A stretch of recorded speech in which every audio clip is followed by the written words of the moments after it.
young people mollycoddled too much? 0207 862 2222. The headmaster of one of Britain's oldest private schools claims that overprotective parenting has turned young people into an anxious generation. Gareth Parker-Jones says a culture of safetyism and mollycoddling means children no longer want to be adventurous. He says that Gen Z, so that's 13 to 28-year-olds, aren't robust enough to enter the workforce. Today, a third of young people say that they experience depression and anxiety. That's compared to a quarter 25 years ago. We also heard recently that many Gen Z workers lack the confidence to make even a phone call, too busy texting and sending emails, presumably. But does this point to a mollycoddled generation? Marvyn, do you think you mollycoddle your kids? No, I think that what we seem to have lacked is the balance. And so we kind of came from an era, the wonderful 80s and 90s, where it was a little bit like just go out and play and be back by a time by the lights out. And now we're just understanding that some of those things that we did historically were actually quite damaging to us as adults. And so we are making a choice of talking to our children differently, introducing ideas to them in different ways. But where I think the border needs to be here is that actually I want my children to perform at a high level. So for example, my son plays football.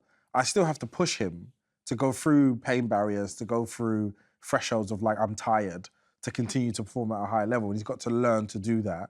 But at the same time, after he's done that, he can get a hug and he can get support and he can get coaching and a loving, nurturing environment. And I think that balance was missing from historic years. And now we have to actually raise people to be stable adults. We have so many high achieving, problematic people in society. Who are you pointing to there? Well, there's a long list. Trump, Musk, Farage. I can name quite a lot of people who make a lot of money or are number one at this or the best at this, but in their personal lives, there's so much about them that is underdeveloped and they create such problematic things for themselves. And many of them have been cancelled or many of them have lost the right to have a career in the same way they did before. And it's because that balance hasn't been created. So for me, when I think about, mollycoddling, I'm more thinking about being responsible parents and creating a balanced atmosphere for accountability and performance. So it's flipped, really, and we may have less entrepreneurship in the younger generation, less adventurous, but they'll have great, solid family relationships. They'll be really emotionally balanced.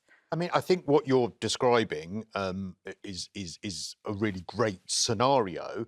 I think what's happening, unfortunately, is that society as a whole, our governments and to an extent our parents are raising a generation of complete basket cases because we are obsessed with safetyism. Safetyism is, I am obsessed with this story, as you know, because we are raising younger people to be scared of their own shadow. You literally go into a station and you'll see 55 signs telling you how you may die in that station. You get on an escalator, there are 18 ways. Just on that escalator. I think you've actually taken a few pictures here for us. What's this? That's an escalator I got on, and that escalator has got 18 different ways in which that escalator might hurt you. We don't have a sign just saying, take care. You've got to stand. No pushchairs, no bulky, no wheelchairs. Don't leave over the edge. Don't lean on the handrail. Keep your feet away from everything. It's ridiculous that we are really useful. We are creating a society of stupid people where they believe that the state is responsible for keeping them safe in every scenario. Look at that. Why is a station putting up a sign telling you that you've got to make sure that you put a coat on? Also, by the time you've got to the station, I think that's... You've decided to wear what you've decided to wear. What's that got to do with the station? Why is society, why is the state telling you that you've got to put a coat on, for goodness sake? Like, we are... Look at the...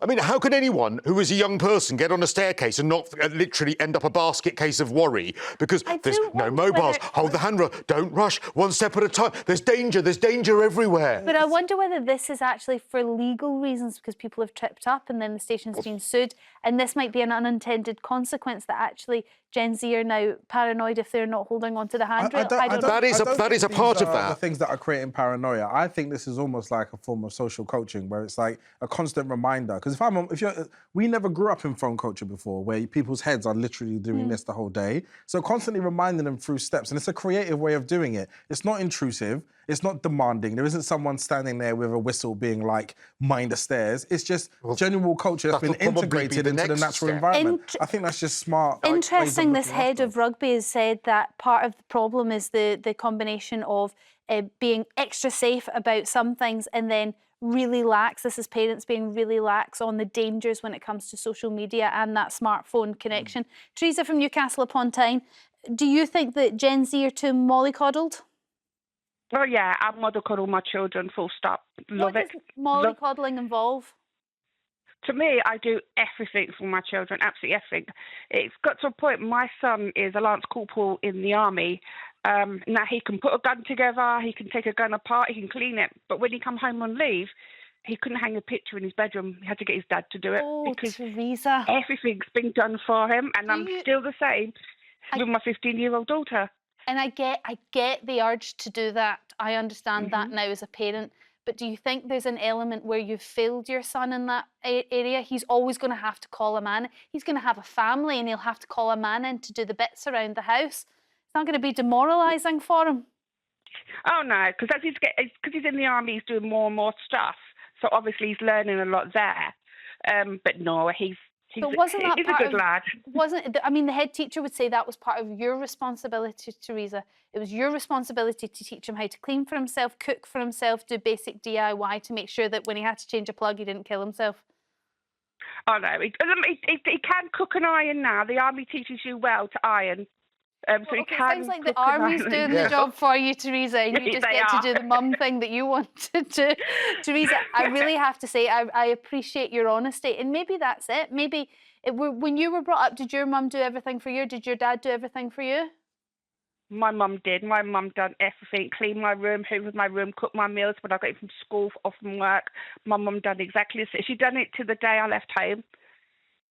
And so did you feel woefully unprepared going into the workplace or living on your own? No. I think back in our generation, back in, as you say, the late 80s, early 90s, it was different. But no, I loved it. I think we have a close relationship with our kids. Like my son's 23 when he comes home from the army. The only thing he wants is a hug from his mum. Because that's what he's missed. How can you be mad at that? I'm struggling, Marvyn. It's my job to be mad at that, and I'm struggling. He's like in the army and he likes hugs from his mother. It's like, that's the perfect balance. Also, sometimes if you're doing everything for them, if you're actually doing it, they're watching it, so they're learning sort of by osmosis, and they'll have confidence doing it later. It's hard, and if you don't sometimes be allowed to be able to fall over and get back up, you don't learn the tools He's in the for army, resilience. Cristo. Well, He's not fallen necessarily. and got back up a few times. We wonder why we've got a mental health crisis. It's because we are stopping children ever needing to encounter adversity or anything hard, and then when they do... I've got 60 seconds left. Sarah from Surrey, are we mollycoddling children too much? Yes, we are. Why? And basically, from generations, we bring our children up to not have to want for anything like we may have done. But we're not doing them any favours in as much as they now grow up with a sense of entitlement to put the heating on when it's cold, not think of where the money's coming from.